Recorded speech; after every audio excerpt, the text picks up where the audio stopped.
All right, we're live. I think again. Awesome.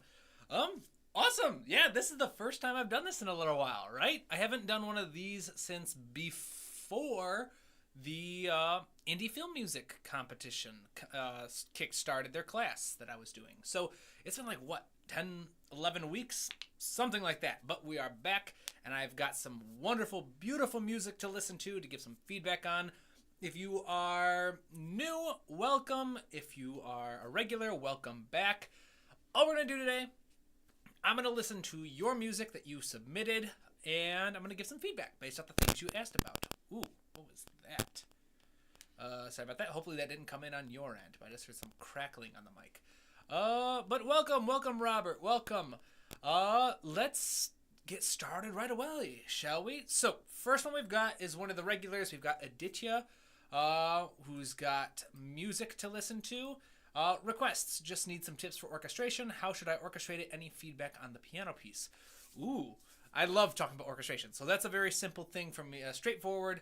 And the title is July Comp. I'm assuming that this is from the Ryan Leach competitions. Let's see here. Let's give this a listen.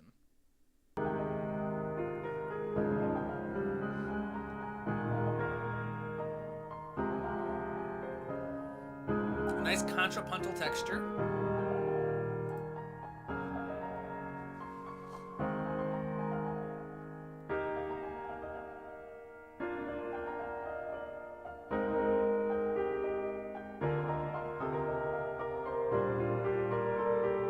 A nice complex texture. I'm hearing melody, counter melody, chords.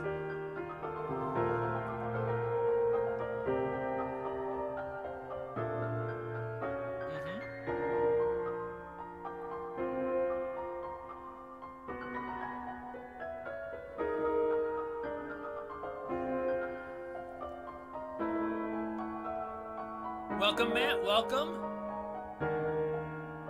This is feeling pretty good. This sounds pretty good. You guys got some good bones here, especially for a sketch.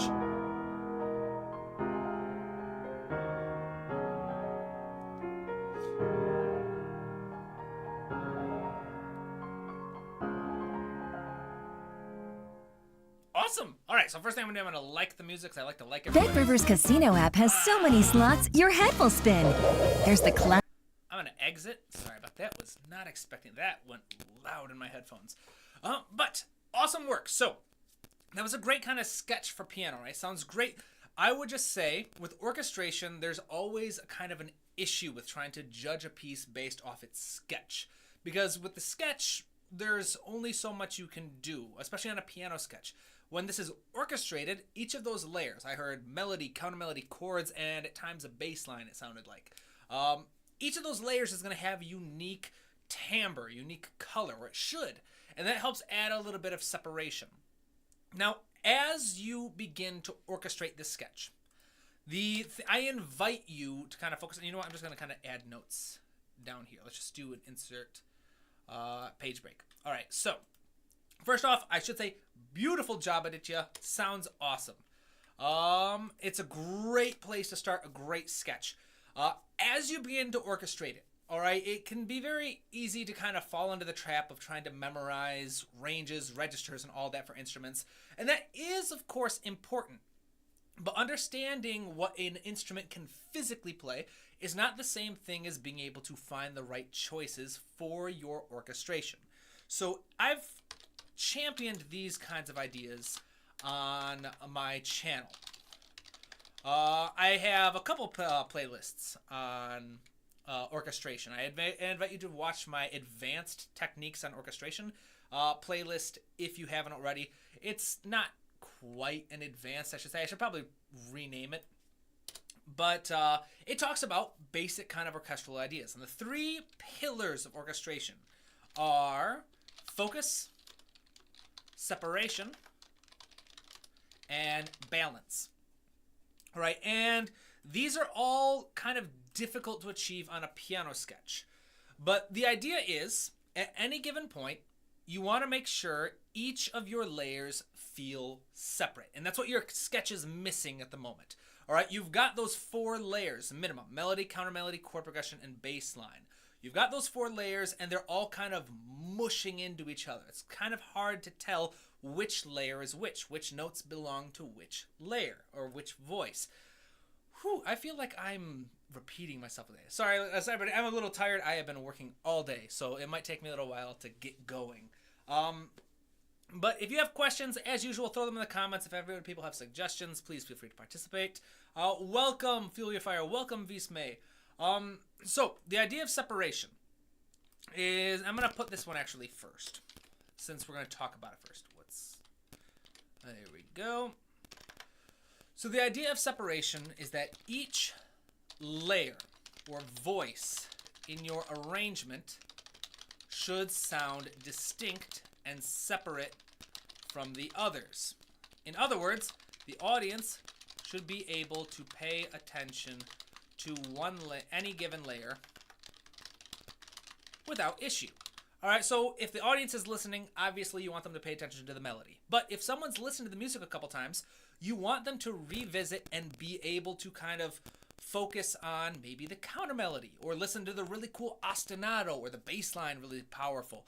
A lot of music nerds, like all of us, this is what we do. When you've listened to the same piece of music from, I don't know, Attack on Titan or Star Wars, or you've listened to the same piece by your favorite composers for the upteenth time, your ear starts to focus on new things that you maybe didn't notice the first time apart. Maybe instead of listening to the soprano singing, you're now realizing, oh, the alto's got a really cool part going on right now. So this is the very first kind of element. You want to make sure whatever layers of your orchestration are, and with your piece, like I said, there is melody, counter melody, chords, and bass line, from what I could hear. To help ensure you have this separation, we have a number of tools.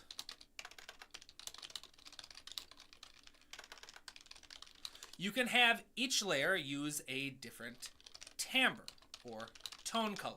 This just means it's a different sound. Maybe you have the cello playing the melody and the piano on the chords. Those are very different sounding instruments. Complementary, but they work well. Another thing you can use to separate layers is pitch. One of the simplest is by octaves. Have your melody in one octave, have your counter melody in another octave, etc., etc., etc. It doesn't need to be by octave. In fact, that can be a little overwhelming at times, but as long as you don't have them layered right on top of each other. From the sound of it, that was an issue in this sketch, is that lots of your layers were overlapping. They were crossing each other, meaning that they're kind of got a melody playing on top. In fact, actually, let's pull up Cubase. I think I've got something. So in this sketch, notice how I have everything nice and separated. Actually, let's go to the strings, since the strings are on. Let's listen to this real quick. I have no idea what this is.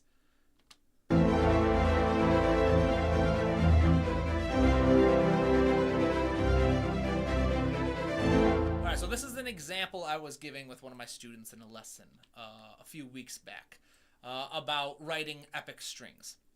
So if we listen to these strings, you'll notice that each layer is kind of distinct. We have this first layer, this top one. Let's mute all the others. We have this first violins. And then I have kind of these second violins going on with a little rhythmic idea.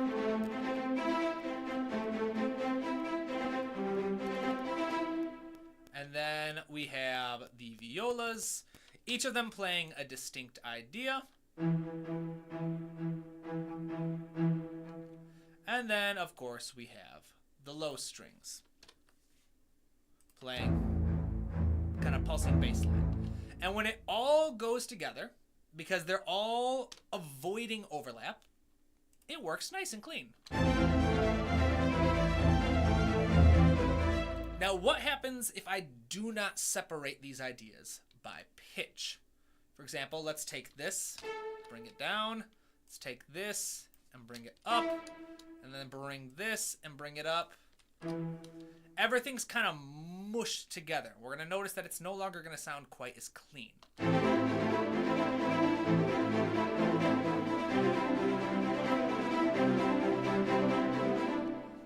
doesn't sound nasty for any intent, for any sake of the word. I cannot talk today. I apologize. It doesn't sound awful. It doesn't sound gross, but it doesn't sound nearly as clean as just simply spreading out your ideas a little bit more. So you can separate by timbre. So another way to do that is if I had given each layer to a different type of instrument. Separate by pitch, which again, I spent extra time on that because that seems to be the biggest issue with your sketch. Kind of spread that out a little bit more. Then there is, you can separate by articulation, meaning that some notes can be playing longer, so your melody is a nice legato idea. Ba-da-da-da-da-da-dum. And then your accompaniment or your chords are very staccato. Ton, ton, ton, ton, ton, ton, ton, ton. Whatever you do, you just kind of create separation. Each layer has its own kind of its own accent that it's working, its own kind of voice. You can separate with rhythm, giving them each distinct rhythmic ideas. And yeah, I think those are we'll stop there. Those are 4 good ones. All right, and you can remember with, if we move timbre down here, you can remember these with the acronym part, pitch, articulation, rhythm, and timbre.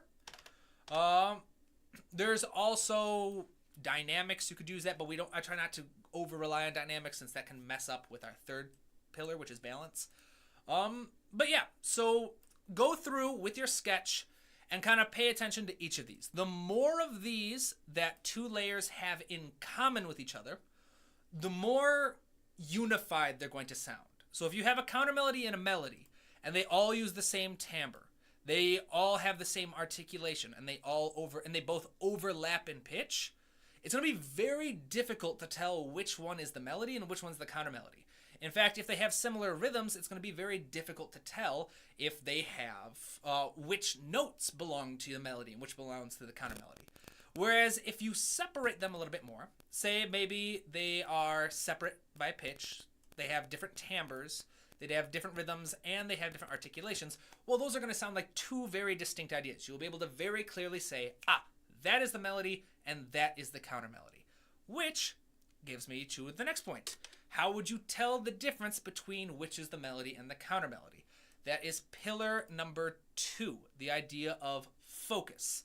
And this pillar is the idea that at any given point, your audience's attention should focus, or I should say your audience's focus should be on one primary layer. All right. This is issue number 2 that I heard with your sketch. Again, beautiful sketch. I love the bones. It's great. These are just different ways to kind of clean it up. So separation, focus on that. And then number 2 would be focus. All right. At any given point, your audience should know which layer they're supposed to pay attention to.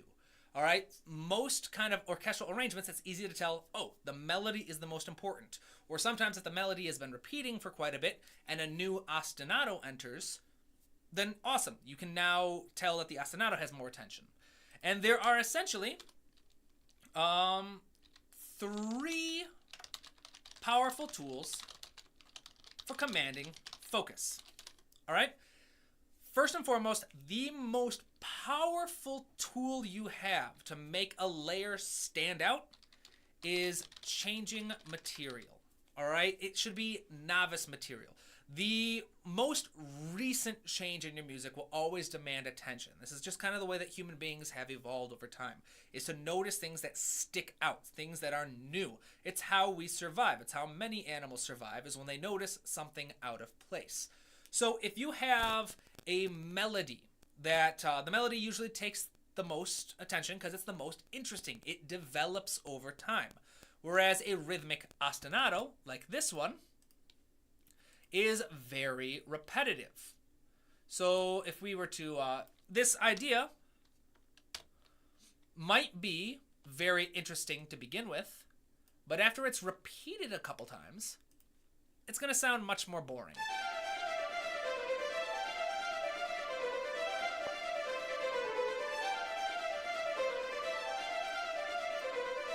It's just the same idea over and over and over again.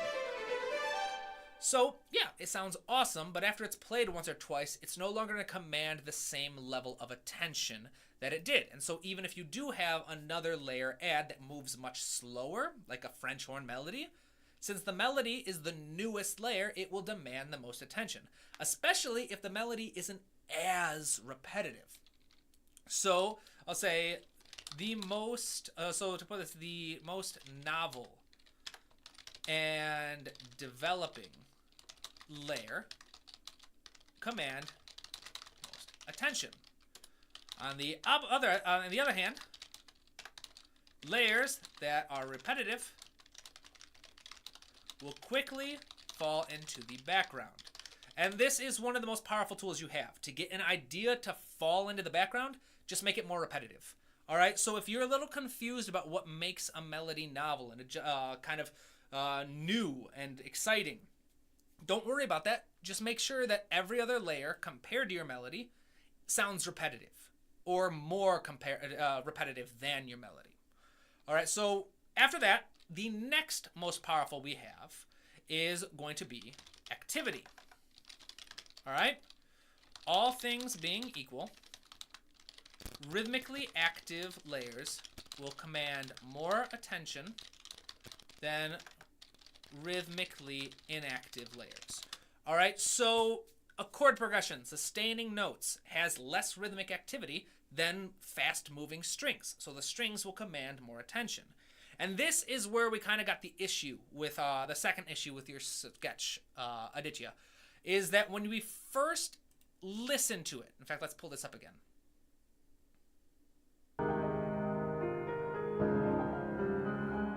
We have the melody and the counter melody.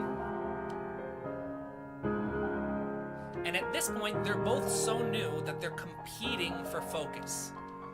So if you wanted to kind of make this a little bit more easy and make sure they're not competing for focus, I would say introduce the counter melody first, or the melody first, either one. Play it with just the chords. And then, once that repeats, then introduce the second layer. You'd be amazed at how much clearer the design will sound from there, is if you introduce the ideas one by one so that they don't all come in at one time, because you're playing to focus. You're giving or changing material with your focus. You're giving one layer its attention until it repeats, then you have a new layer. And with all of them being rhythmically active, they're all demanding attention. But if you just make them a little repetitive, it'll be fine. Then the last idea, I have no idea. Is any of this helpful? Let me know in the comments if people have questions, if it's helpful, if they'd like me to move on, anything.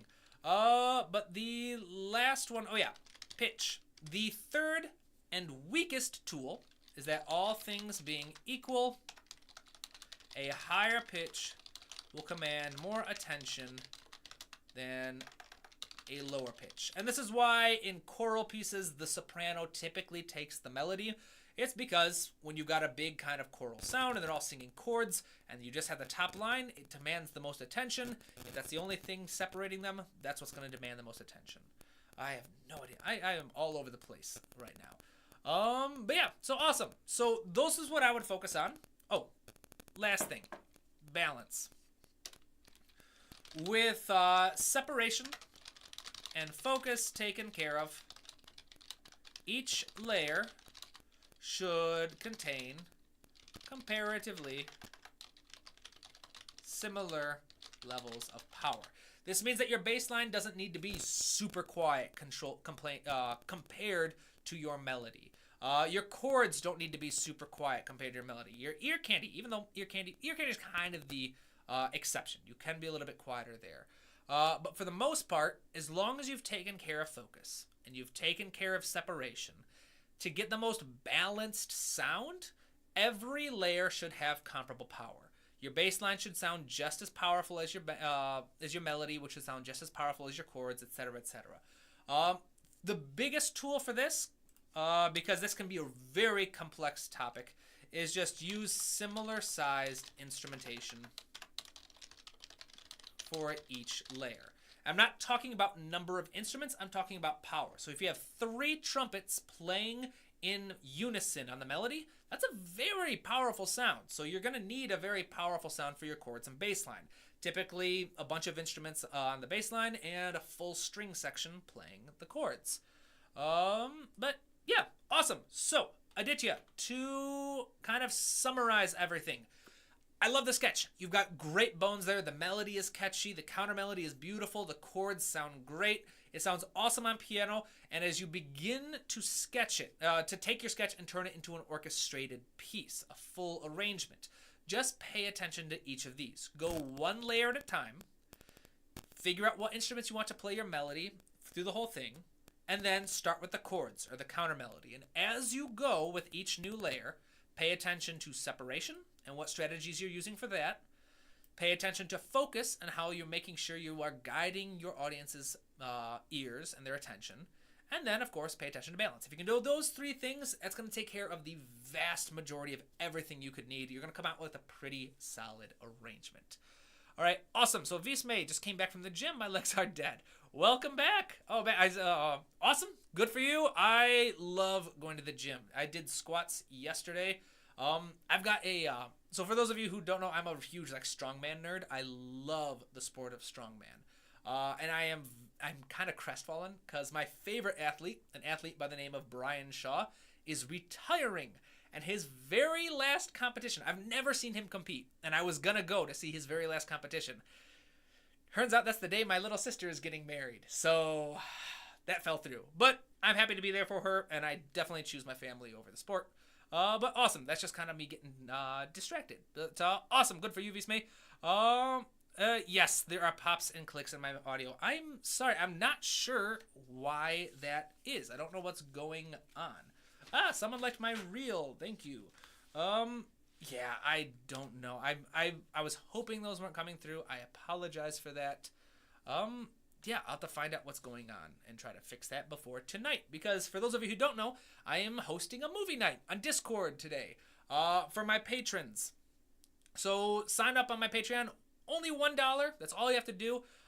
Tonight we are going to watch, I believe, a Pirates of the Caribbean movie is what I've got planned. It's At World's End. We're going to watch it together, and we're going to dissect it. So basically, watch it. Any questions you have about film scoring, things you notice about the music, you can put them, and I will address each of them. It's going to be fun. It's kind of a book club type thing, but with movies and soundtracks. Very new idea. I'm not sure how the format's going to go, but I'm excited. That's going to be at 8 p.m. Eastern Daylight Time. So right now it's 3:22 where I'm at. So in about 4.5 hours, I'll be hosting that. So head over to Patreon, sign up for $1, and then join me for the movie.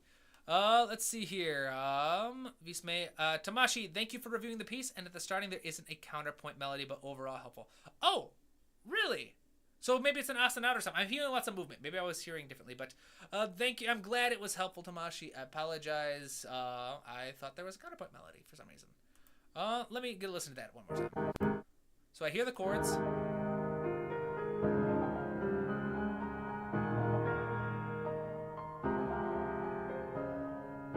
So I hear the melody up there, and I'm hearing movement. Or maybe the up here is the ostinato.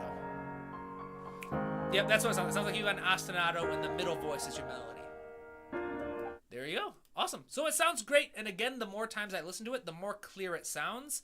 And that is, of course, because of changing material. The more familiar I become with each layer, the more kind of the focus on the melody becomes. All right, so these rhythmically active layers like that high ostinato, which has both activity and pitch as an advantage over the melody, it works because I was able to hear it enough times for my brain to kind of throw it into the background and start focusing on the melody a bit more.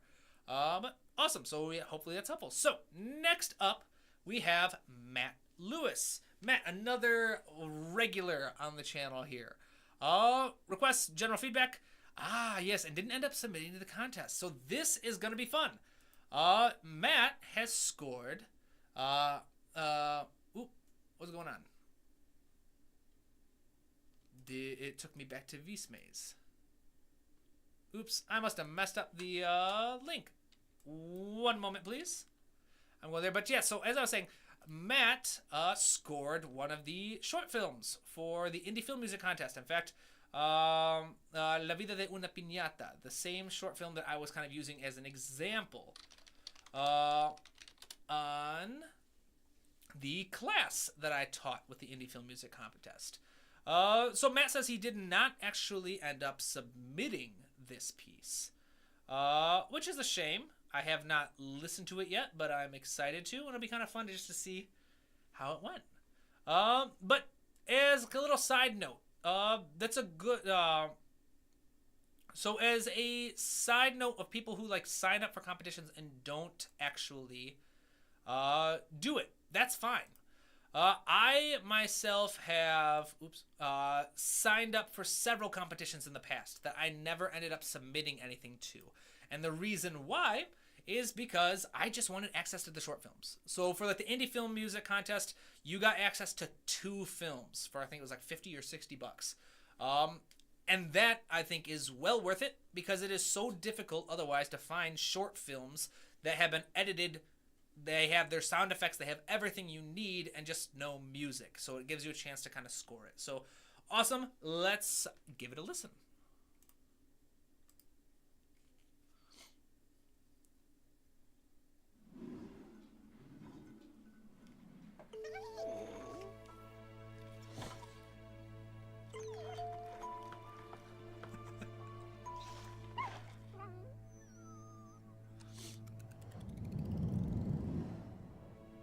Nice little atmospheric idea. Ooh.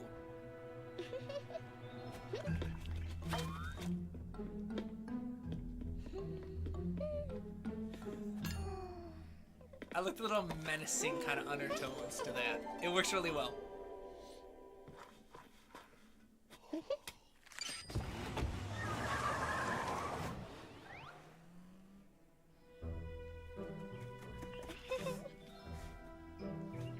I like this. This is fun.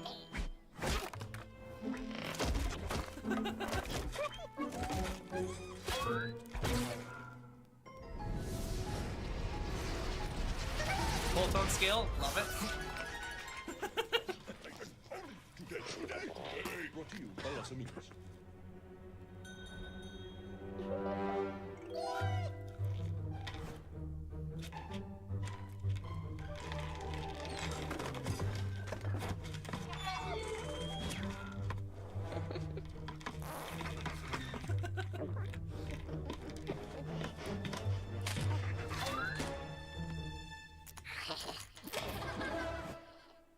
I like that, the little stinger with the brass. Mega monster truck, so be prepared for a ready, so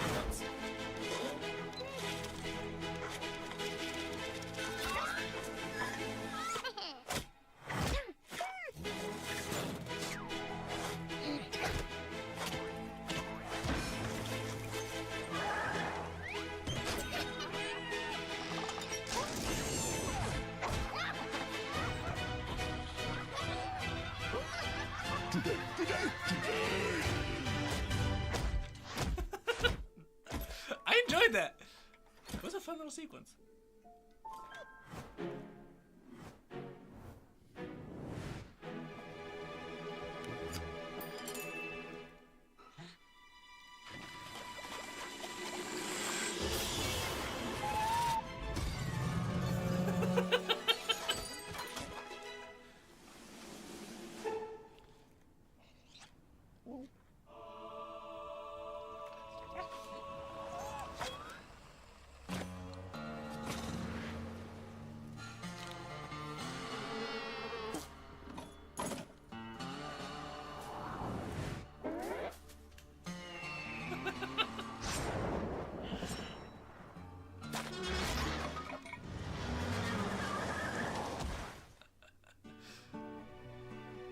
I really enjoyed that, Matt. All right, awesome. So, a couple of things. You did a fantastic job with hitting different like hit points, marking the different hit points. So there are times where, like, where was a good one? It was not there. The little stinger. I really liked that stinger you had. Right there. It reminds me of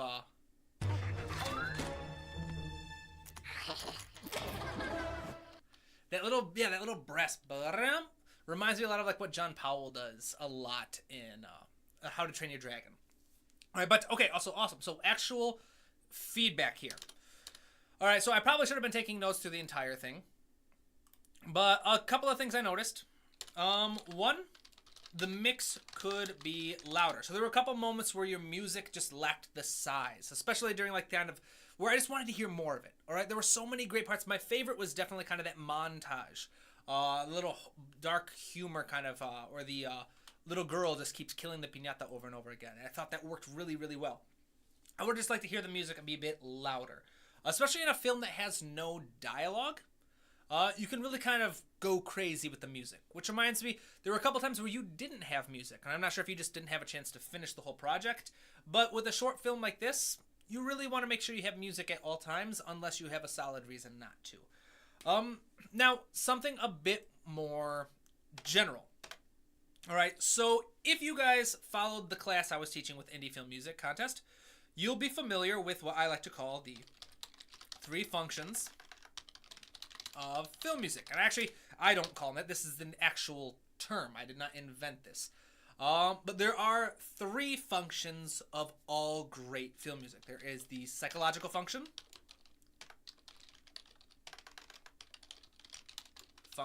there is the technical function, and then there is the physical function. For some reason, I feel like I'm messing up the name of physical. I feel like it's supposed to be something else. But the terminology doesn't matter so much. It's more about the intent. So the psychological function does 2 things. All right. First, it enhances the emotions of your audience. All right. That is very important. Always play to the emotions of your audience. The characters can't hear your music. You're not going to impact their emotions. You got to impact the audience's emotions. The one exception being in comedy, where if you can play to the emotions and perceived perspective of the characters, that can often be funny. You can, second function of the psychological function, I cannot talk today, but second responsibility or role of the psychological function is to reveal underlying thoughts and moods. So if a character says one thing, and they says, oh, it's fine, we're good, just keep walking, but in reality, you know that they're lying and they're actually a very evil person or whatever it is, the music can reveal underlying thoughts or intentions. I'm going to replace moods with intentions. And this right here is by far the most important function of your music. In fact, you can forget the other 2 just so long as you got this one. Doesn't mean that it's going to be a great score, but it will work. The technical function is to use motifs, themes, etc., to build unity and tell the story. All right, the physical function is to mark hit points matching the action and what's happening on screen. So you can see that if you have a film that lacks the psychological function, right, the music does not enhance the emotions. It doesn't reveal anything that the characters are thinking. All right, it doesn't matter if you have 70 different themes that you wrote and cautiously and meticulously used them to follow the story arc. If they don't capture the emotion, it's not going to work. Same with the physical function. However, if you have the psychological function, if each scene kind of matches the emotion, does its role, then you're good. All right? You don't need to have multiple themes or motifs. You don't need to mark specific hit points so long as you match the emotions. That's your number 1 priority. And that's something you did very well in this short film, Matt. You marked each of the mood shifts very, very clearly. One thing that you could work, your physical function also worked really well too. You had lots of hit points that you matched very well. But even though, what's the point I'm trying to make here? Okay, so even though your emotional hits were very good and very nice, it would have helped more to kind of build a little more continuity between everything, to mark certain kind of things a bit better, especially with your physical function. You marked the hit points, but the size of your music didn't shift all that much. I don't know what I'm trying to say here. Let's watch a little bit more, see if I can remember what my point was. Oh yeah, right here. Actually, it was the first scene.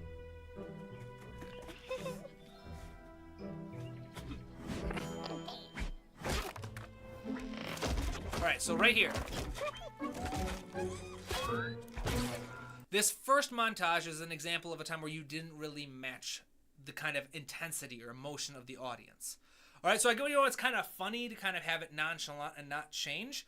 But one thing, for example, I would change is if you wanted to go this route, is right after that little brass stinger. Right there. If you wanted to keep going kind of the dainty little kind of waltz or like bounce kind of feel, that's not really a waltz, but that bouncing little feel, go for it, but maybe try using some really out of place instruments. Maybe just switch to a bunch of low register like tubas, trombones, bassoons, bass clarinets. Just give it a really heavier, darker quality of all these dangerous sounding instruments, kind of doing a little bit of a ballet kind of thing. It would have been funny and still matched kind of the emotion of the scene. Now, in contrast, starting around here, you really did a good job. Got the energy, the urgency, stopped, died, starting again.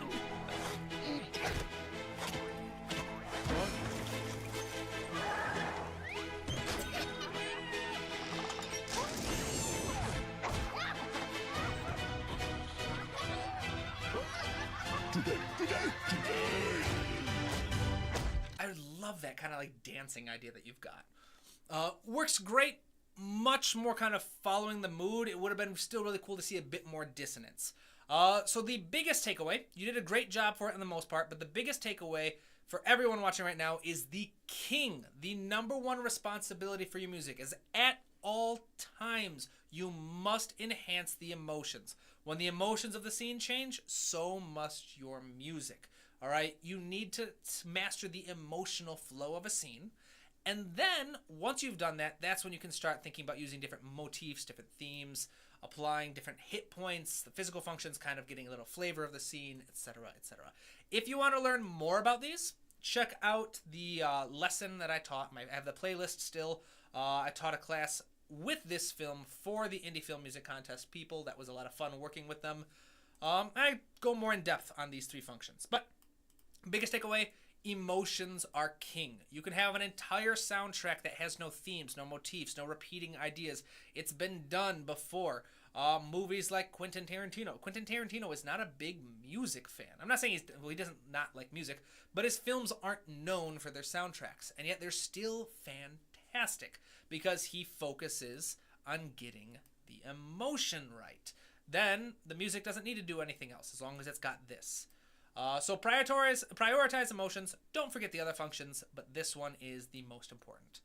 Awesome. Lots of comments. This is peaceable. Whoa, that was amazing. That's right. I really enjoyed this. Grass state orchestration should. Okay. Tamashi, I listened to Ravel orchestrations and grasped that the orchestration should focus more on the feel of the piece, and then it should make texture and instrumentation decisions. Definitely. You always want to have an idea of what story you're trying to tell, what emotion or ambience are you trying to evoke with your music, and use that to make all your decisions. So the process I always recommend for picking the right instruments is start by thinking about what emotion you're trying to convey, and make a list of every instrument you think could potentially do it. Then revisit the actual piece you wrote and try to find out which of those instruments actually couldn't do the job. So, this is written too low for the flute. That wouldn't convey the emotion I want. Or it's too high for the French horn. That's not going to be the serene, mellow kind of sound I want. Or whatever your reasoning is. Remove all the instruments that could not play the part you wrote and deliver the emotion that you want. And then once you've got that, after that, it's just a matter of picking the one you like the most. Once you've got the one you like the most, then you can start filling out the other layers with the same process. But again, paying attention to separation, focus, and balance. Awesome. Yeah, definitely enter the next one, Matt. That was a really good job. Very well done. And awesome. So thank you. I'm glad you learned a lot from the class. Let's see here. Next one, Robert Reddy. All right, this is a new. So I don't think you've submitted anything before, Robert. This will be fun. All right. So first things, Robert asked, "What are my thoughts on the song structure? What about the composition as a whole? Is it boring to listen to? Does it have enough ear candy?" And additional notes: the track is not finished. It's still missing an ending, which is more or less the same as the main chorus, but modulated. Let's see here. Let's give it a listen. Okay, true stories from Huntington with Jen and Mindy. Somebody came through the drive-thru. Oh, I looked at the ID. It said Mindy. We got an ad going on. Gonna like this. 18 seconds. Anyone got any general questions about film scoring, music, anything? Don't forget about the movie night tonight in a couple hours. Sign up on Patreon. $1. We're gonna watch a movie together. We're just gonna dissect Hans Zimmer's score together. Here we go. Last 1 second. For true stories. Ooh.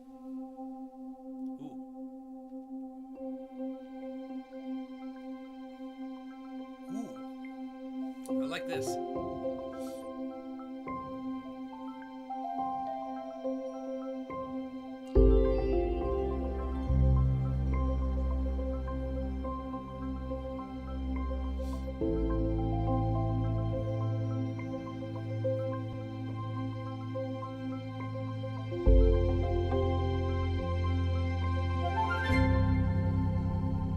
Nice build.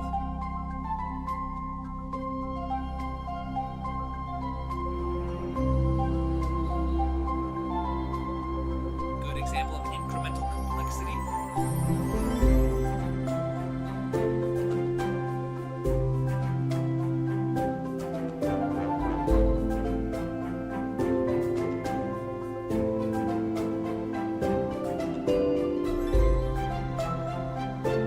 Repetition of the melody.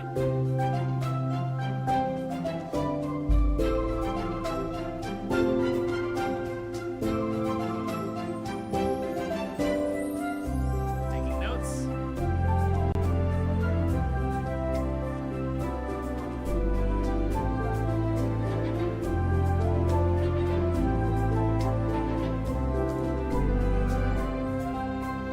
Got a B theme, then we're back to the A theme.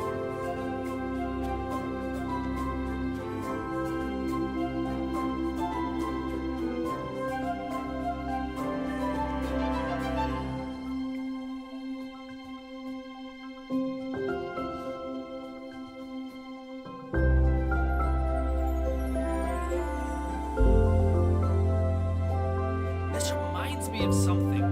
What is it?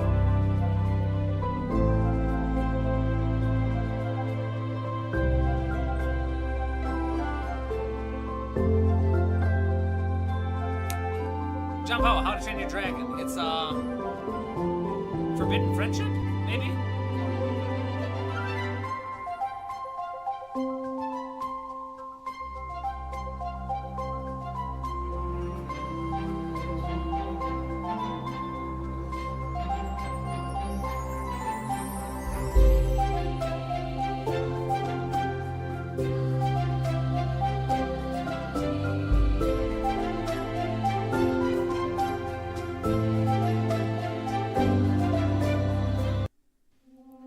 I really like that. That's really fun.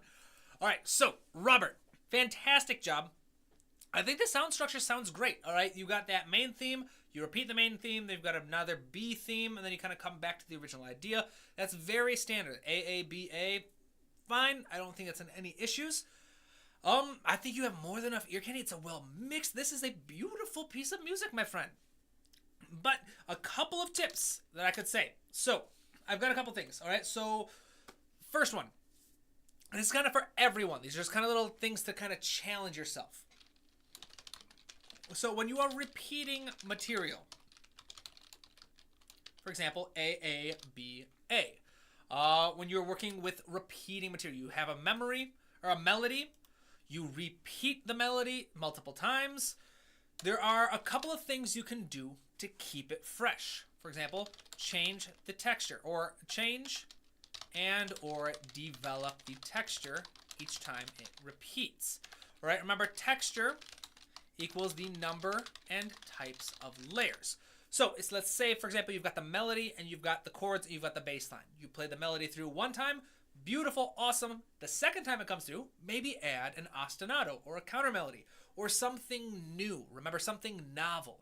Because remember, back up to piece number 1, where we talk about the 3 pillars of orchestration. We talked about changing material, and that golden rule is that when things become repetitive, they fall into the background. When things are repetitive, they begin to lose their focus. And that's more clicks and pops in the recording. I don't know why. I apologize, everybody. I gotta figure that out.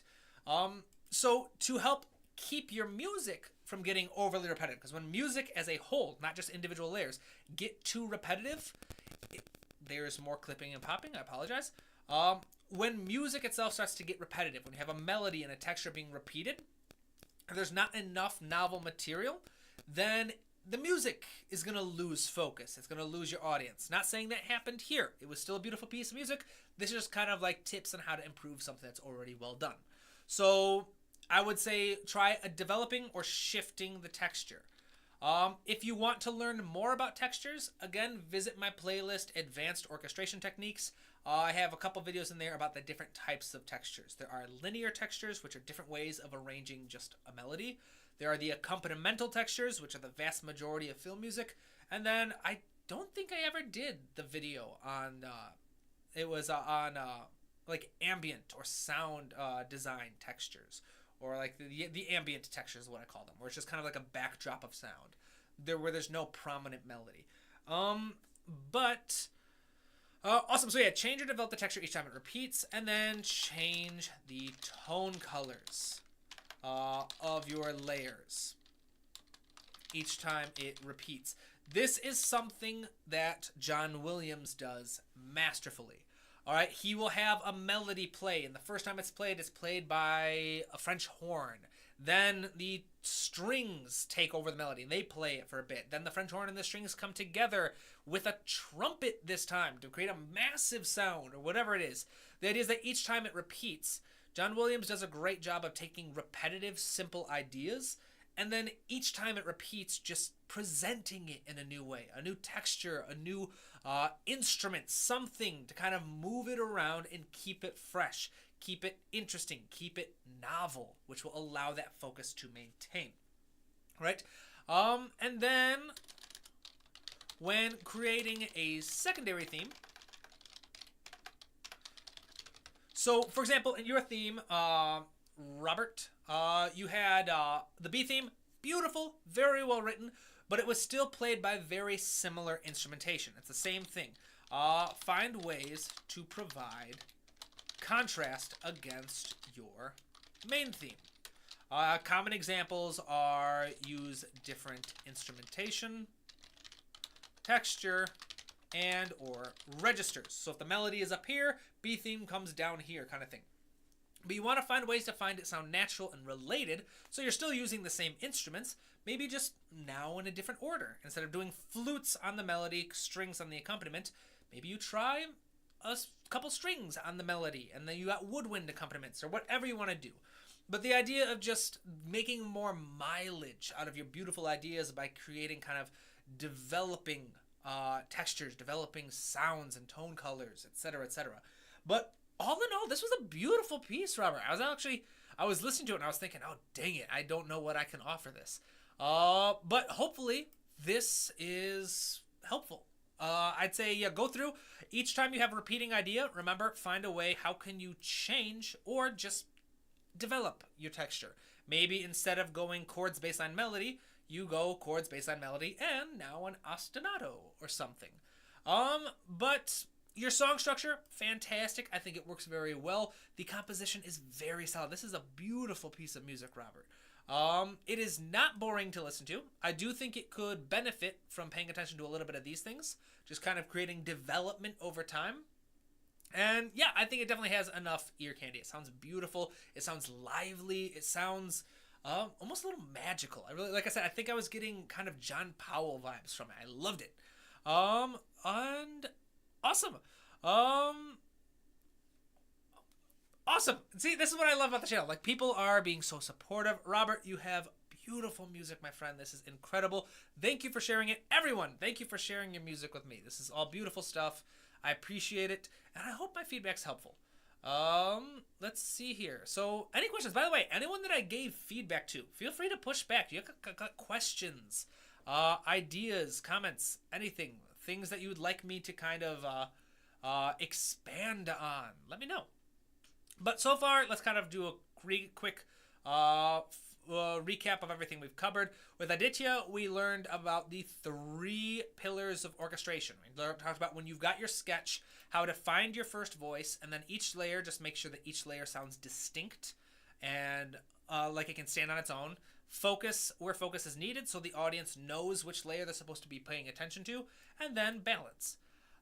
With Matt Lewis, we learned about the 3 functions of film music and how they're all important, but the psychological function is by far the most important at all times. This is also known as the immediacy quality. If you've ever read the book Hollywood Harmony, he talks about immediacy being a requirement of film music, meaning it has to support what is happening on screen right now.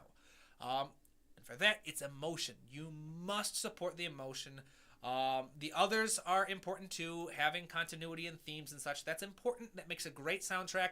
But if you are not matching the emotional beats at every given point, your music's just not going to function. But Matt and Aditya, beautiful pieces. And now with Robert, we kind of learned a couple little tips for how to make the most out of simple song structures.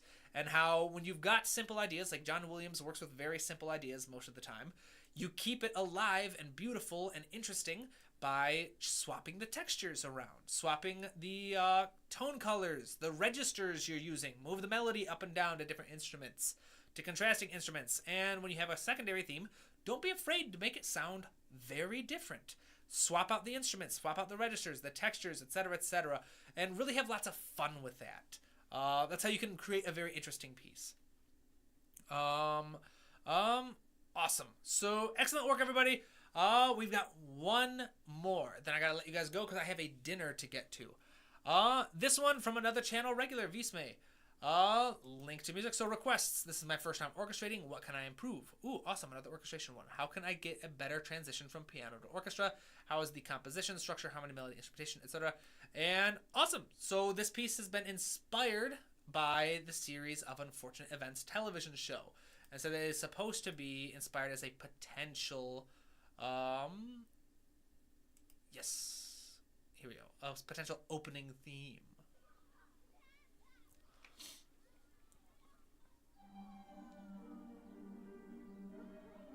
Ooh.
the sound design in the backdrop.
I really like this melody.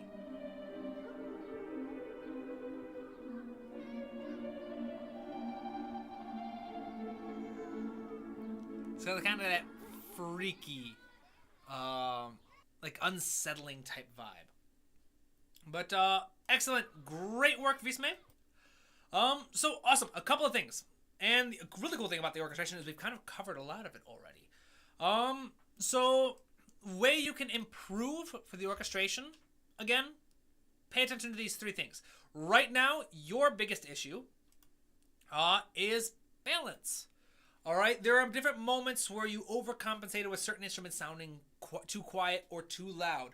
You want to, again, once you've got that focus and separation taken care of, everything should be relatively comparable power. There's going to be variability in volume, but it doesn't need to be that dramatic, especially for film music. All right, let's see here. So yeah, wonderful mood, fantastic melody. I really enjoy it. I think it's got lots of potential. So let's focus on this right here. Since we've already talked about the three pillars of orchestration, I don't want to just rehash that. And we can go through and you can figure that. Again, if you want to learn more about the three pillars, check out my video in the advanced orchestration playlist. But right now, let's talk about transitions, shall we? Because this will help quite a bit. How to navigate transitions in music. All right, so for this video, since there are lots of different types of transitions, let's just talk about smooth transitions. All right, things that you want to happen relatively gradually and sound seamless. You don't want them to be sudden. You want them to just kind of happen and feel natural. All right, so the first thing you need to do is identify your starting point and ending point for the transition. Where are you beginning? Starting, and where are you ending? I didn't need to type that out. It's the same exact thing. But basically, for example, what you were saying, how do you start from piano to full orchestra? So once you've identified each spot, where are you starting, where are you ending, the next thing you need to do is describe each point across your 9 parameters. All right, so the 9 parameters being timbre, texture, tempo, harmony, rhythm, register, pitch, which is melody, and 1, 2, 3, 4, 5, 6, 7. I am missing articulation and dynamics. All right, so these are your kind of 9 parameters of music, and you want to describe them. All right, you want to find out what are your differences. Are the differences between your start and end point?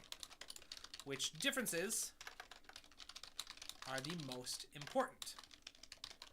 So, for example, maybe your piano is working with 2 chords per measure, and your orchestration is working with just 1. Maybe your tempo has a 20 BPM difference. A really big one for this one is going to be timbre. 1, you start with only piano, and then you have a full-on orchestra. It would be register, the number of octaves you're taking up. The dynamics are a big one. And those, just from having listened to it the one time, those are the biggest differences I can remember. once you've kind of described your starting point and your end point and what their biggest differences are, you want to think about how you're going to bridge those gaps. So then identify how long your transition is going to last. Typically, 2 to 4 bars is a good idea. Often the very last 2 bars of your first section and the first 2 bars of your second one is a nice one. If you want it to feel a little more kind of right on the dot, then the last 3 to 4 bars of your first section are going to work. But actually, yeah, I would just kind of recommend that. Last 2 to 4 bars of your first phrase, of your starting point, those are going to be where your transition is going to be. It can be shorter, it can be longer, but the idea is once you've identified it, you're going to identify how each change needs to happen gradually. So basically, how are you going to go from solo piano to a full orchestra gradually across 4 bars? So one strategy would be bar number 1 equals piano plus low strings on bass line. Then bar number 2, you could say piano plus low strings plus mid strings on chords. Then you could say bar number 3 could be piano plus low strings plus, we'll say low and mid strings, plus woodwinds on melody with, I'm sorry for that, and then just say like bar number 4 equals high strings enter on melody, octave above, and then bar number 5 beating the end of your transition equals full orchestra. But this is just kind of a random example, but the idea is very simple for transitions. You just want to make everything gradual. You need to find out where are you starting, where are you ending, what are the differences, how long are you going to transition, and just how can you try to smooth it out. The more gradual you make each one, the smoother it will sound. So for example, if you have a big tempo difference, have a gradual increase in tempo. It gets faster and faster. If it's a very big dynamic difference, have them a crescendo over your 4 measures, gradually getting louder. But the trick to a smooth transition is to really just do just that. Smooth it out. Try to be as gradual as possible. Tackle each primary difference kind of one at a time. Find out how are you going to make it gradual for the timbre. How can you create a gradual timbre for like a shift in the number of chords per measure? And just kind of experiment with different ways to kind of smooth it out of it. Make it sound more gradual and less sudden. So, awesome. So, yes. Does that make sense? Any questions? Anybody got any questions for me? Because that was the last submitted piece. Just kind of to summarize everything we learned today. If you are orchestrating, pay attention. I apologize for the crackling and popping. I've got to figure out why that's going on. 3 pillars of orchestration. When you are arranging from a piano sketch, 1 layer at a time, find an instrument you like for the melody. Then fill out each of the other layers 1 at a time. Each time, paying attention to how are you making sure each layer sounds separate. How are you making sure that your chords sound separate from your melody? Oftentimes, these things are kind of taken care of already, but timbre is a big one. How are you going to make sure you maintain focus on your melody as you add more layers? And then, of course, Visme, another one that kind of for you, make sure it's balanced. If separation and focus are taken care of, especially in orchestral music, every layer should have relatively similar power. All right, so similar size instrumentation level for a layer for each, instrumentation for each layer. Then Matt, things that we learned about Matt, where he did his film music submission. Talked about how the emotional function is king. Psychological function is the top priority for a film scorer. You must always enhance the emotions of your audience. Never miss a beat. All right, your audience will very rarely notice if you didn't use a character's theme in a scene where you could have used the character's theme. They will also very rarely notice if you did not match the physical settings of your environment or hit a specific hit point if you don't. However, your audience 100% of the time will always notice when your music does not match the vibe. When your music just doesn't match the emotion or help tell the emotional story. So emotion, that is king. And if you are interested in learning more about emotions, I've got a class that I teach on emotions and music. So yeah, that I will be announcing. So we're currently in week 3 of the current cohort. So in about another week or so, I will be announcing the next cohort and the opening spots for that. So keep an eye out on that on Instagram if you'd like. Robert with a beautiful kind of fantasy type piece. Everybody's music was incredible today. For this, we learned a little bit more about how to make the most out of simple ideas and simple structures. How each time you repeat a melodic idea, making small shifts in texture and instrument choice can go a very long way. And then with secondary ideas, not to be too afraid to kind of shake things up a bit.